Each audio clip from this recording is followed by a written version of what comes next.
Cookbook by দিনি। Hello everyone, আলু ভাজা খেতে আমরা সবাই কম বেশি ভালোবাসি, কিন্তু কোনোদিন কি খেয়েছেন আম দিয়ে আলু ভাজা? চলুন দেখিনি কি করে বানাচ্ছি। প্রথমে আমগুলোকে স্লাইস করে কেটে নিচ্ছি, আলুগুলোকে এখানে মোটা মোটা করে লম্বা লম্বা কাটছি।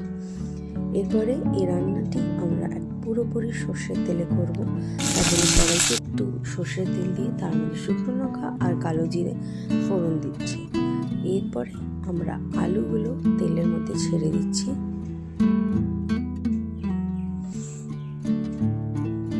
আলুগুলো তেলে ছেড়ে এগুলোকে ভালো করে আমাদেরকে ভাজতে হবে। রান্নাটা টক ঝাল মিষ্টি, যেহেতু এর মধ্যে আম ব্যবহার করা হচ্ছে। আমটা খুব বেশি কাঁচা নেবেন না, একটু কাঁচা মিঠে আম ব্যবহার করবেন।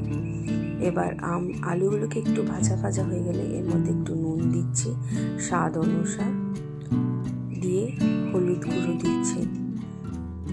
তারপর আলুগুলো ভাজা ভাজা হয়ে গেলে এই আম যেগুলো স্লাইস করে রেখেছিলাম সেগুলো অ্যাড করে আর লঙ্কা দিয়ে দিচ্ছি, দিয়ে আবার কিছুক্ষণ এগুলোকে ভাজা ভাজা করছি।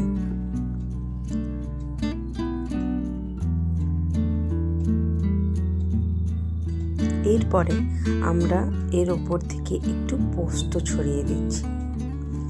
একই আলু ভাজা, তার উপরে পোস্ত, রান্নাটা খুবই টেস্টি লাগে। এরপরে কিছুক্ষণ পোস্তগুলোকে ভাজতে দিই।